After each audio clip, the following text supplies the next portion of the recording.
Yo, what is the crack? It's the Midliferenaissance podcast, episode 83. Are we recording? Yeah. Are we on? We're on, Ted. We're on TV, Ted. We're on TV, Ted. Are we? Yeah. I'm talking about the German show. I don't know. He goes, are we on? No, it's not. It's Deep Impact, because it's a scene where he's making announcements. Morgan Freeman is president. He's making announcements to the world that the asteroid is about to hit. Okay. Yeah. Okay. Anyway, go on. So this is a big kind of No, it's not. Anyway, shout out to Graham Lynn, you know, he's doing great things for freedom of speech. I just like to put it out there. What? Graham Lynn and the writer of Father Ted is doing Yeah. great things for free speech. So Yeah. I think he's been standing his ground and being really brave. Like so, I think it's cool. by what? Choosing his opinions and his freedom to express his opinions. Like I think it's really good. Like you know, in terms of you know the trans situation, in terms of like whatever he was doing there, like in the UK, like and that was all. It was all kind of cleared of all that stuff, and apparently got an apology from the police in England, and also with the whole with the Eurovision Song Contest, he was all saying like RT doesn't have to. He's not giving RT the kind of the right to use the Father Ted show to put in place for Eurovision, and he's like thinks it was anti-Semitism that Okay, you're going off. You're going a bit off. no, but that's what he was saying. He reckons it was like from RT. So I think he's expressing his opinions greatly. Like so, he's a very brave man. I think he's awesome. I respect him. I think he's very cool. So shout out to Graham Lynn. And plus, he made a great TV show like Father Ted. Because if you think about the TV show, And the IT crowd. Did they make the IT crowd? Yeah. But if you think about, for example, Father Ted, how groundbreaking that was Yeah. in a society like the Irish, like the secular, or kind of what was like a, because we're more secular now than we were before. Yeah, like, but yeah. we're run by the church, like so. Yeah. How groundbreaking that was to kind of you know, to make fun of the church, you kind of doing the kind of the tactile way that everyone connected with, like, you know, I wouldn't say tactile way, but a kind of real, you know, sensitive and kind of emotional and friendly way. Like he didn't just like burn the church. He kind of just made kind of fun of the kind of the uptightness of it. Like he kind of took the piss out of it. Like it was nice. Same with like that kind of Monty Python style banter. Like it's generational. Like so. Like they did with the IT crowd, where they hired your one. There's a girl who was hired to be the two guys' manager, Yeah. and she knows nothing about IT. Yeah. What is what's the internet? Or it's in this box, like, yeah. I remember that scene where she brings the internet box up to the kind of the suits, you know, upstairs and does a presentation. Yeah. And the two lads in the back, you know, and I think there's like, oh wait, see this, you gotta make a show of herself. Yeah. And she goes, this is the internet, and all the lads in the suits are like, wow. And the two IT lads are just like, oh my god. Yeah. But it shows the funniness and the kind of contradictions in the, you know, like where, you know, it's funny. You know, not everyone gets the same humour or kind of same kind of stuff. So I think we're all different in ways, and it's important that, you know, we don't take people, you know, just because they have an opinion or strong opinion that they're right. Like, I mean, everyone has opinions, but I mean, like everyone has an arsehole. Doesn't mean you all smell the same. Like, Oh, stop some it! smell better than others. Like, Stop! Just saying. Stop! Anyway, You need to stop. Okay, episode 84. We've been demoted down here to the sea. It feels like the basement. What, it's not really a basement, but No, we're in O'Connor's. Like O'Connor's is awesome. Yeah. We have Kieran behind the bars. Yeah, He's shout awesome. out to him. Kieran. He's awesome. He looks after us. But say some folks, you know, are kind of fancy doing a bit of reading this afternoon. Yeah. So that's why we don't get our kind of our readings on. But we're in a nice spot here. We're friends. yeah, The pub's not too busy. we are very cultural about things. Like Yeah, we have nice Coca-Cola for 5 cents. And we have this man with a Peter Keegan Co. Belfast drinking whiskey, all Irish whiskey. And we have Time Out magazine, and Isn't that Time magazine? We say Time magazine, 100 most influential people, Yeah, and then The Economist with you know who. Donald Trump. Yeah. And we have Empire magazine. And Nick brought these magazines along just so they look smart, you know, to make himself Well, look I'm smart. smart. But there's whom I partnered up with is yeah. But you know, I asked Nick did he actually read them, and he said yes. But none of the pages look ruffled. They're kind of, you know, torn. I didn't know this. Would you stop? Of course, the third. Only a second. No, we're not. He missed me, folks, when I was in Vegas. He was crying. He was texting me every day, like saying, "When are you coming home? When are you coming home? When are you coming home?" Who do you believe more, me or Austin? I think Austin was like, text me, I miss you. Have you any evidence of those texts? I doubt it. Yes.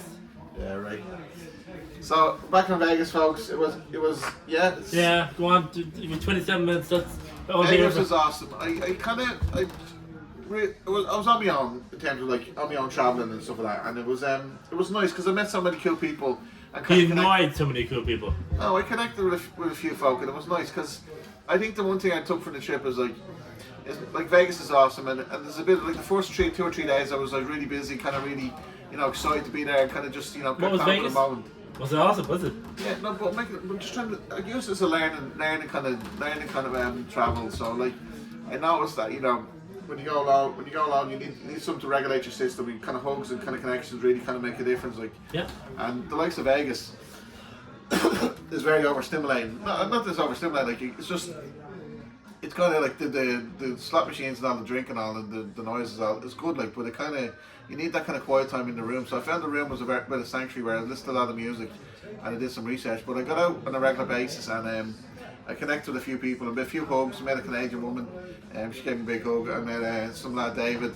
I met there was a place in Excalibur called Dick's Last Resort. It was a really cool bar. It's like a Cairns, but actually the lads take the piss out of you, like. That was really good fun. I met a Benji and a Barry. Barry called me "Hey Irish." That was kind of nice.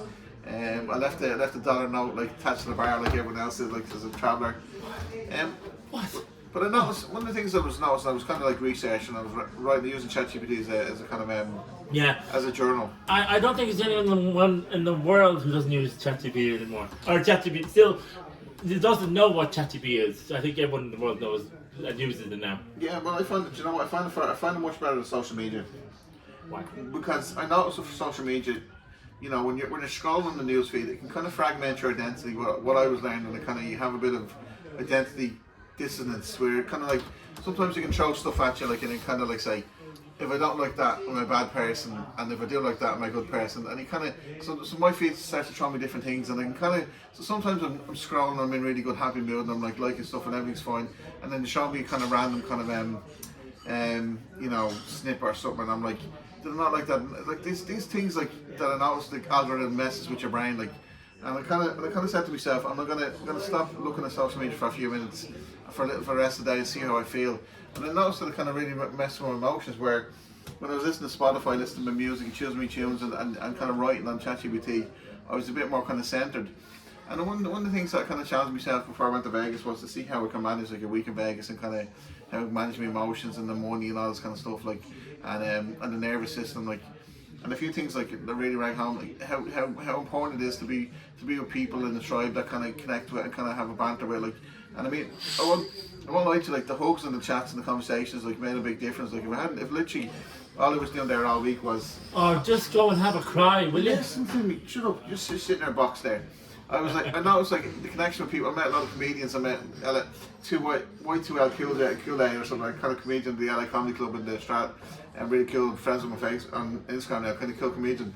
But just even I was in the comedy club in LA, and I was kind of in the Strat, like, and I was actually, the lads were slagging me and kind of like saying, talking to me, saying like, who's anyone there from out of the country, like, and I was the only one out international in the whole comedy club, like, and everyone was looking at me, and it was like, where are you from? And I'm like, oh, from Ireland. Then was like, yeah, it was kind of cool. And but it's nice that you kind of connect with people, but you need that. You can't. No one. What's it? I think it's John, but no one is an island, and no one exists. Without connection, and I think it's very important now, especially this day, like. There's a cool line in About a Boy, you know, you Grant, and it's that line read, no one is an island, and he goes, I have an island, I'm ready to beat them. That's a good line, I like that. But it's how important we need people, like, as much as Nick annoys the shit out of me, I would be lost without him, and especially the podcast. He makes such a big difference in me. Of course he would, he can't survive without me. Yeah, it's true. But do you know what I was talking to somebody about the gender war seems to be between the male and females, and almost like men and women are kind of against each other, and it all seems to be breeding from social media. This weird thing of like somehow men are better, women are better. And I was listening to a podcast over on the plane, and I was what the hell? Why don't you listen to our own podcast? No, I was listening to Andrew Huberman and Professor Scott Galloway, and making the point that yes, there's male kind of aggression and toxicity, as you would say, but then you kind of have the argument that you can't have the argument of that without having the argument that there's toxicity. Some women are toxic, you know, in terms of some women are narcissists and they have narcissistic personalities and they're very toxic to men in general and society. Like so you have two extremes, like. But the personalities, there's on both sides. The personality extremes are toxic to the rest of us. But I think it's very sad that, like, you know, especially online, that say, you know, women and guys and kind of seem to be at each other's neck and kind of like, you know, saying, you know, not just getting along. An example, I was on Tinder last night, and in fairness, like, I was looking for drama, like, in terms of, like, I was a bit bored, but I got on Tinder and I got talking to this lady. And we matched, and I matched. I was like, okay, she looks cute. So I just started talking, and I was like, you know, what are you doing over the week? This next Sunday. So I just said, do next week, and you know, do you want to, you know, get us up to some drama, like, I mean, like, do you want to come out and play and come out for a beer or something? Oh God, don't ask. Okay, well, she bounced back and started calling me an incel and different things because of all this kind of stuff that I wrote on my kind of description, which was on my biography. So. But I thought, like, it's the first time it ever happened to me. I mean, it is what it is, like. But I just thought, like, you know, it's just a bit very extreme, very quickly, like. And it seems to be a lot of pent up aggression and passive aggressiveness online and text and all that kind of stuff, like. Where I think if you're sitting in front of people, like, you know, over a drink or over Coke or over coffee, people are not like that. Like, people don't, like, just start screaming in each other's face and punch each other in the face, like. But people seem to use words as weapons online, and it's do they? Yeah. Well, we just moved because some couple weren't even talking to her. They were just reading a book, and, you know, they were. Yeah, what's the point? We didn't fight with them, did we? No. I mean, we just moved to go somewhere else to do a podcast, like. Okay. Oh. Anyway, but look, Vegas was cool, and Vegas, in fairness, is awesome. It's getting bigger and bigger. Outside the Excalibur, they're building a new kind of hockey ring. I flew around the helicopter around the strip, like, which is very cool. I went to the LA Comedy Club twice, which is very cool. That's in the Strat. I went to the top of the Strat, Stratosphere, I think it's called. It's like a big tower. That was very cool. And the flights, American Airlines, the flights were very cool. I like that. That was very good. But yeah, it's kind of it's nice to be home, but it's nice to get away as well and explore, like, you know, explore the kind of world and see how the other half lives, like. But you've been there before. You were there 4 years ago. Yeah, no. I went again. I went without you, like. Yeah, but you also went. No, I did not miss you. It was peace and quiet. Yeah. Do you know, it's a long way. Do you know what they said? Like, a few people said, it's a long way to travel, kind of saying, like, going to Vegas, like. But for me, it's always like, why wouldn't you go to Vegas on a holiday? Like, I mean. Sorry, it's a long way. Long way to travel to go to Vegas. No, it's not. That's what some people were saying. Like, it's 8 hours on the plane, and then there was like 3.5. It was a 2 hour, 5 hour. You know, I flew from Dublin to Philadelphia. That was 7 hours, and I stayed in Philadelphia for 3.5 hours, and I flew from Philadelphia to Vegas for like 5 hours. Like, hello. Hello what? Hello what? Sorry. What's your point? I flew to Switzerland. To Geneva, Zurich, Bangkok, Cambodia, in the space of over 36 hours. Okay. So do you want the medal? Yeah. You want the medal first. So tell you what, we do a podcast about your trip to Sweden. Like, that was like, you know, what I meant 10 years ago, Switzerland. 10 years ago? No, 5 years ago. No, 5 years 8 years ago. 8 years ago. No, 9. I know what year is 2017 was 9 years ago. So you always with me.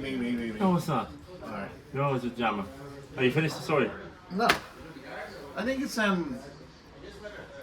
social media is just a different world.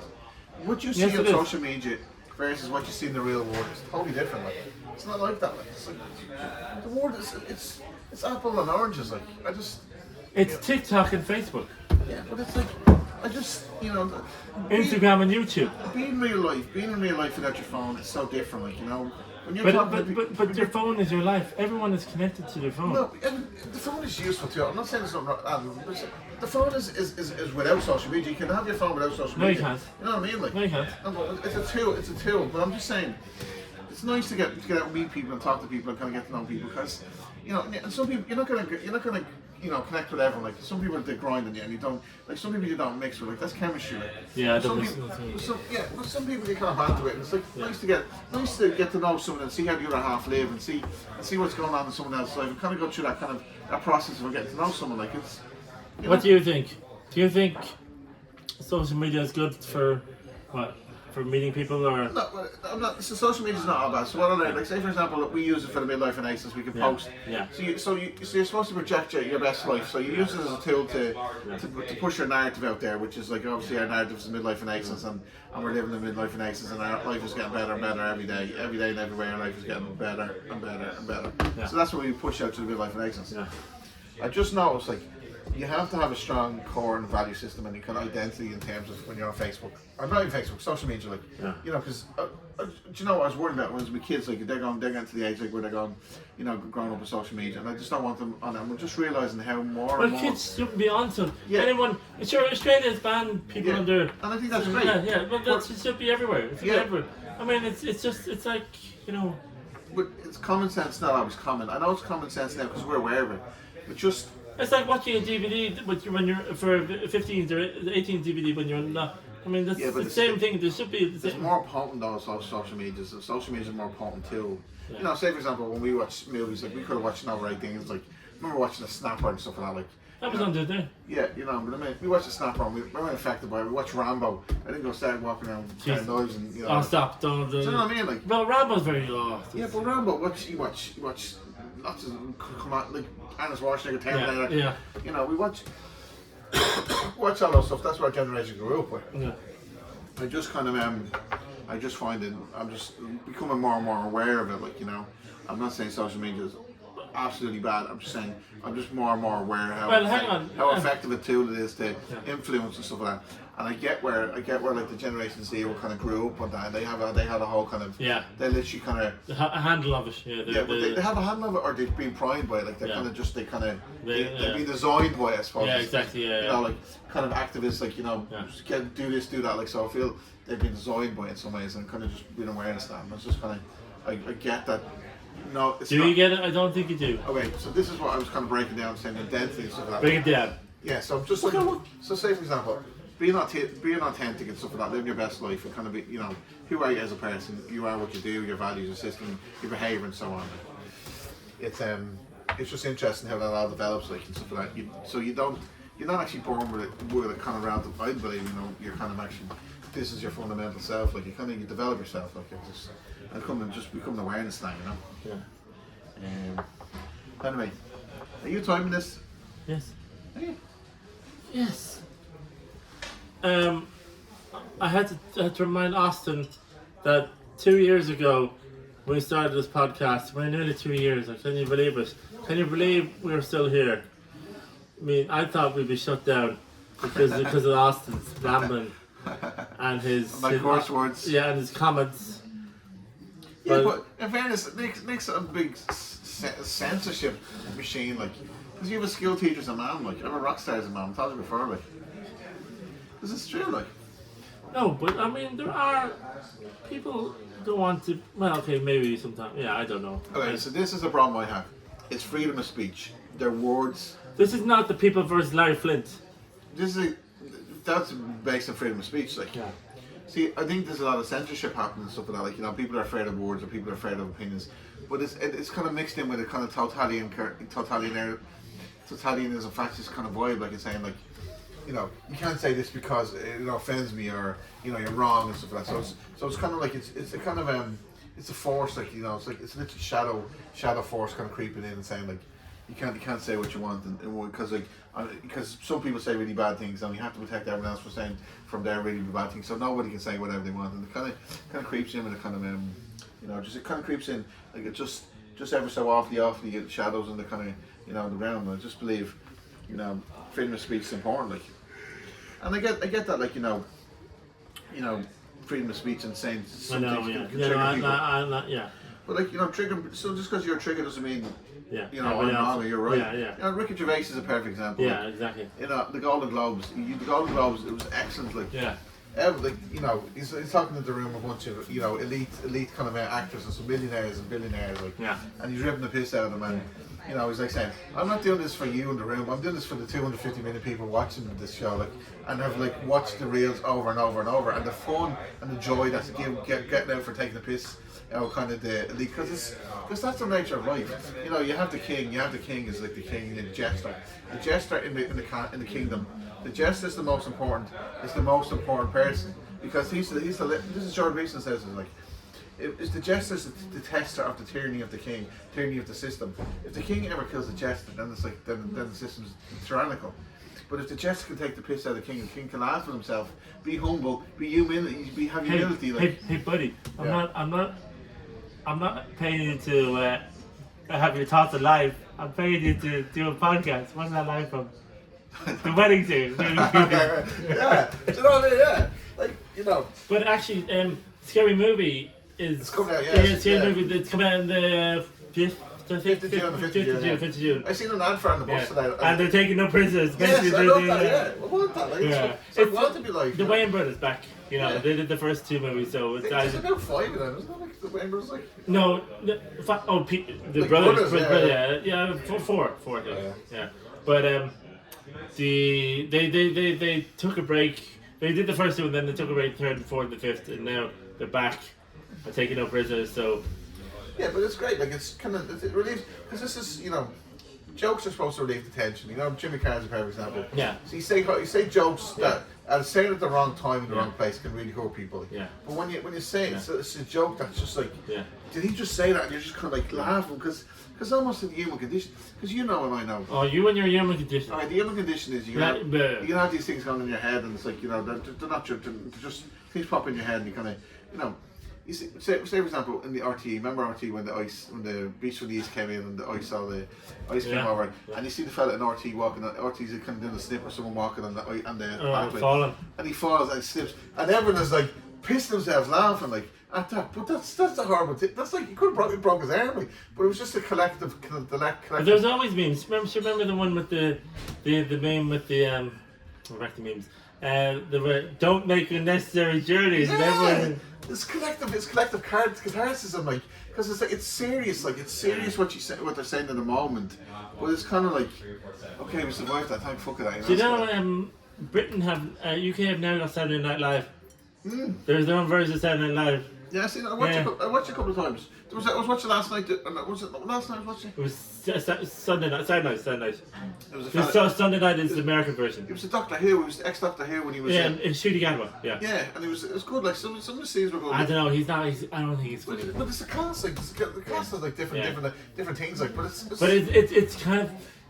it's kind of a carbon copy because they stop. You know, they use the, you know, instead of it's the what's his name, Keir Starmer instead of Donald Trump. You know what I mean? Yeah. And Do you know what I was thinking? I was watching.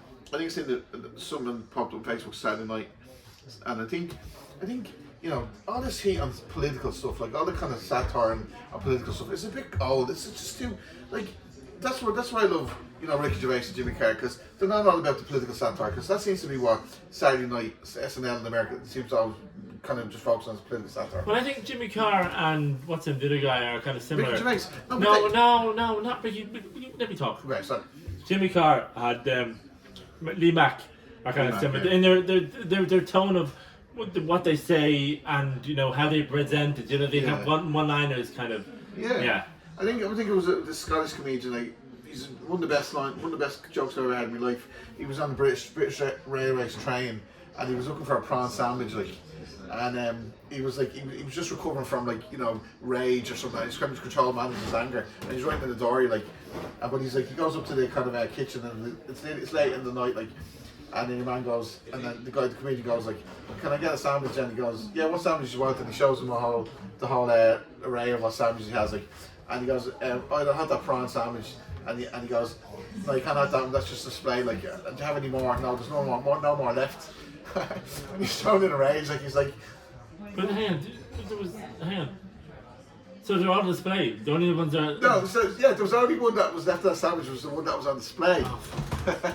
But that was the point the comedian was making, was like, no, I just want he displayed if there's no more left, and he's the logic of it, and he's going in his head, he's raging about it, but when he's telling the joke, I wish I could remember his name. He's kind of tall, skinny bloke with he's Scottish like he is. Like, Oh, I know who. I think I know. I think I know who it is, but I'll get Google it. But it's telling the joke. Rob something. I think it's Rob. Rob, yeah. But he's like talking about the skit, and it's so funny. And you can see him. He's trying to convince himself like there has to be some logic to this. Like there's like, there has to be some kind of reasonable logic that he's not giving a sandwich, even though it's a display sandwich and there's no more left. And there's what's he displaying? There's no more left, and he can just give me a sandwich late at night. I just want a prawn sandwich. Like, and he's kind of raging about it, but in a kind of nice way. He's just kind of trying to understand and process it. Like, but the way he does it, and it's just emotions of it is very cool. But that's what's funny. Like, I think I especially like that kind of banter. Like, and I know you do, and just being in a pub and kind of taking the one-liners where you take the piss out of someone, like, that kind of what was the word, rockshore, like the rockshore beer where your man walks in with his his teeth or something, or it's like his wallet, like the wallet for the 90s. There kind of, you have some chick walks in with kind of really white leggings, and she's like, they're all like riding a horse, like. That's him, isn't it? That's it, Robert Gilbert. Yeah, he's very cool. Very cool. Welsh, he's Welsh. Welsh, okay, sorry. But that he kind of talks about the joke and the train like stuff when. Yeah. Yeah, I mean, it pisses yourself laughing at it. But that's why this is, Ricky Gervais and kind of our observational humour. Like, that's what I love, observational humour. It's kind of I like that kind of humour. Jimmy Carr's like just upped this game somewhere. He just it's like a sage philosopher. Like, he just is so clever. Like, the stuff he talks about. Jimmy Carr, like, yeah, he's just the stuff. He's so wise. Like, he can articulate so well at every kind of situation. Like, he has stand-up comedy gigs now. People ask him questions, like, and they throw questions at him, and he comes up with like sage philosophical answers. Like, it's amazing. Like, I'm sure I see lots of snippets on Facebook, but yeah. But comedy is good. Comedy's important. The jester is the. Oh, will you stop with the jester? Stop with Don't bully the jester. No. You bully the jester. The jester has to be. I'm sorry. The jester has to be able to express himself. I'm sorry. Herself, himself or herself. It's either or. It's not gender neutral. It's not gender neutral, but it's male or female. It can be jester. But the jester has to be able to express themselves. Or the society will be gone tyrannical. Oh. That's just my take. You're just what? What? I'm sorry. Nick's sorry. Right, come on. Fill the void of the last 10 minutes of the podcast. What are you doing? Like I said. Sorry. Just. Nick has to go see about a woman. Come on, fill the void for that 5 minutes. Fill the void. I had big conversation written up on ChatGPT, like telling me, not telling me, but kind of giving reviews or snippets of the whole trip to Vegas. But I kind of just ad-libbing it a bit now. But yeah, I think that's why comedy is so important, and being able to use your words and kind of just testing the water and kind of just expanding, the kind of the conversation, like, because it's important that you can have a conversation and not have, get worried about someone, freaking out or kind of throwing glass at you, like, that's what civilized society is about, like. But I think online is a whole different platform, like. And I heard this thing where like 50% possibility of 50% of the internet traffic is just bots, like. And you look at some of the comments like that people post on social media, like I'm questioning like the logic, because when you look into them now, you see that some of them are bots, and the bots might get a bit more advanced and say, but you can kind of tell if someone's real or not real, like. But some of the comments is just it's just kind of what's the word, like, they're just antagonizing, and they're not kind of observational, like, they just seem to be like very blunt antagonistic comments, like. But we're very curious to that, like. But I think it's I think that's very fascinating stuff.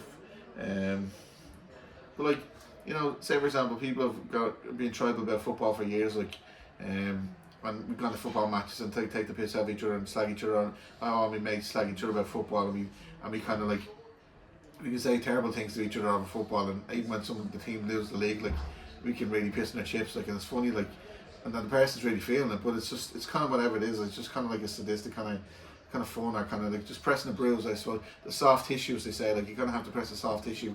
You know yourself, when you had a bruise, you press a soft tissue just to get a little bit of a sting and almost relief. Like it seems like it's healing.